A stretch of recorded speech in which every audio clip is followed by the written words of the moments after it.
As far as the funds, how we generate returns, what we do is we aggregate that. We have a hedge fund that's an investment company. DWP is registered as an investment company, and it's the manager of the hedge fund. You contribute your assets to the hedge fund. You sign a subscription agreement. You do all the stuff. You put them up as a capital asset inside that. And that's held in institutional custody. That's then reflected with our counterparty off exchange and out of custody. So we mitigate counterparty risk. If something bad happens, they go bankrupt, something happens, we're not a creditor. They can't take your assets because they're on our side of the fence. So we mitigate counterparty risk. They get reflected. They're mirrored. We get a line of credit or a line of margin against that mirrored value. And that's what they trade in a market neutral strategy. These market neutral strategies have 5 and 6 year track records. They've produced anywhere between 20 and 40% per year for the past 5 and 6 years. Now you're like, all right, well, if they've produced that much, and that's actually really those are really good returns. And I wouldn't believe it myself if we didn't have like full audits of this stuff done by KPMG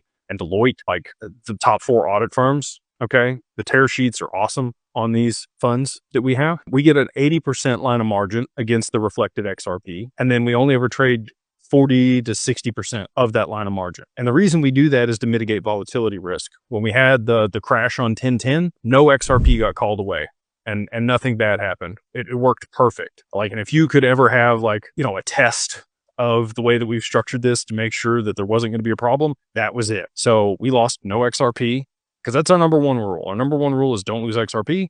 Number 2 rule is refer to rule number 1. So we structured it to where we've mitigated all counterparty risk and we've mitigated volatility risk. The only risk in the funds, and this is a risk, is that they lose money over the quarter in their strategy, which has happened 2 times in their history. They have lost money over the quarter. Now, that doesn't mean they're going to lose money over the year. They've made anywhere between 20 and 40% per year. So you could still have a negative quarter and still make 20% a year. It's not a guaranteed return on these funds. They are not yield. They are returns, and they are paid out quarterly to mitigate the risk of a loss, but they will potentially still occur. So doing the best we can with what we got. This is the only regulated way to be able to generate returns on your XRP here in the US. And that is how it's structured. If you want to learn more about those things, you can reach out to Digital Wealth Partners. Go to the contact us form over there at digitalwealthpartners.net.